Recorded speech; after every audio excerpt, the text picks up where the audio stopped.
Meu grupo, formado por Alice Sayonara, Carlos Daniel, Yasmin Camille, já Ana Agatha e Maria Eduarda, vai falar sobre a crise de 29 e o nazifascismo. Bom, depois da Primeira Guerra Mundial, o mundo ficou meio bagunçado, sabe? Mas quem se deu bem, na verdade, foram os Estados Unidos.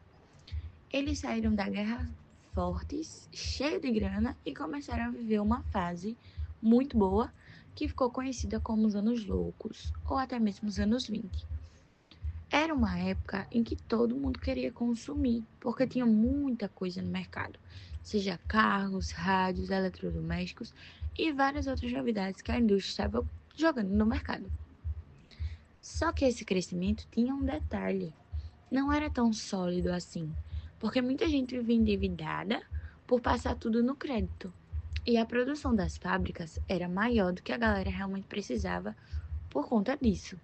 Enquanto isso, a Europa ainda lambia as feridas da guerra, porque permaneceu com muitas cidades destruídas, dívidas gigantescas e uma bagunça política difícil de organizar. Ou seja, enquanto os Estados Unidos estavam no ritmo de festa, a Europa ainda tentava se recompor, porque ainda tinha muita destruição a se reconstruir. Olá, me chamo Ana Agatha, sou aluna do terceiro A de Segurança e hoje eu vou falar sobre a crise de 1929, a Grande Depressão. Bom, no dia 24 de outubro de 1929, conhecido como a Quinta-feira Negra, a Bolsa de Valores de Nova York entrou em colapso. Milhares de investidores perderam tudo em poucas horas. As ações que antes eram compradas, até mesmo com empréstimos, desvalorizaram de forma brusca. As principais causas foram a superprodução industrial e agrícola, se produziam mais do que conseguiam vender, especulações exageradas na bolsa de valores, dependências de crédito fácil, consequências imediatas, mais de 5.000 bancos quebraram nos Estados Unidos.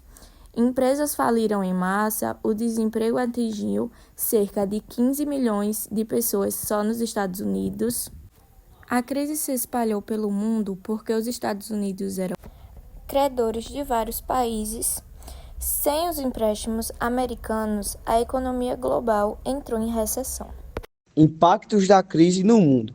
A crise não ficou restrita aos Estados Unidos. A Alemanha já estava fragilizada pelo Tratado de Versalhes, em 1919, que impôs pesadas indenizações de guerra.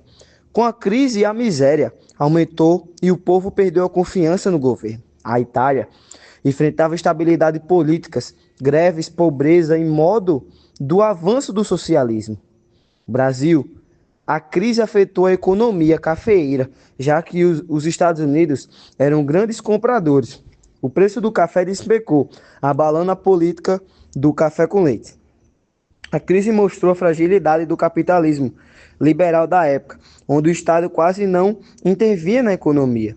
Nos Estados Unidos, somente com o presidente Franklin Roosevelt e o programa New Deal, em 1933, começou a recuperação com políticas de intervenção do governo na economia.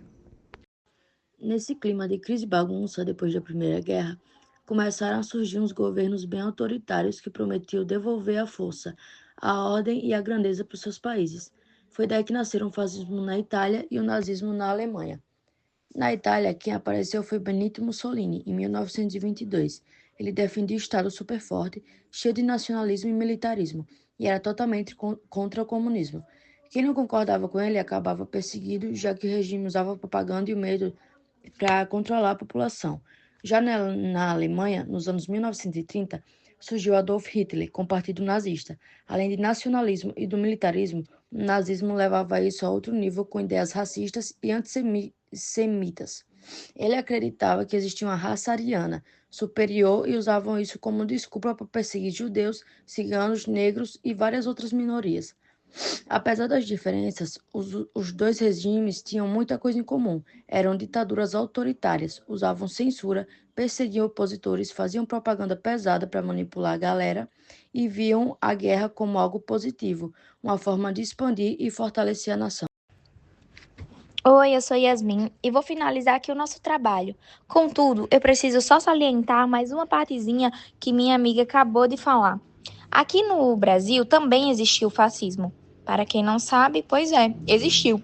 Esse movimento chegou aqui principalmente nos anos 1930 e 1940. Foi um período de instabilidade política e crise econômica, pois foi após a Revolução de 1930 quando Vargas chegou no poder. O país vivia tensões, de um lado o medo do comunismo e do outro lado a influência dos ideais autoritários vindos da Europa. Também surgiu o integralismo brasileiro. O fascismo no Brasil se manifestou principalmente através da Ação Integralista Brasileira, AIB, fundada em 1932 por Plínio Salgado. O movimento ficou conhecido como integralismo e tinha grande inspiração no fascismo europeu. Então vocês já imaginam, né? Algumas características o nacionalismo extremo, Deus, pátria e família. O anticomunismo, forte oposição às ideias socialistas e comunistas. Culto ao líder, Plínio Salgado era visto como chefe nacional. E uniformes verdes, os militantes eram chamados de camisas verdes. E também tinha uma saudação similar à nazista. Só que, quando estendia o braço esquerdo, ou o outro braço direito, né, enfim, acompanhava a palavra Anauê, termo de origem tupi, que significa você é meu irmão, e autoritarismo e defesa do Estado forte, acima dos direitos individuais. Então, você já imagina um pouco como foi essa época, né? Fora que também teve os conflitos e declínio. O integralismo cresceu rápido, atraindo milhares de simpatizantes, inclusive militares, intelectuais e parte da Igreja Católica.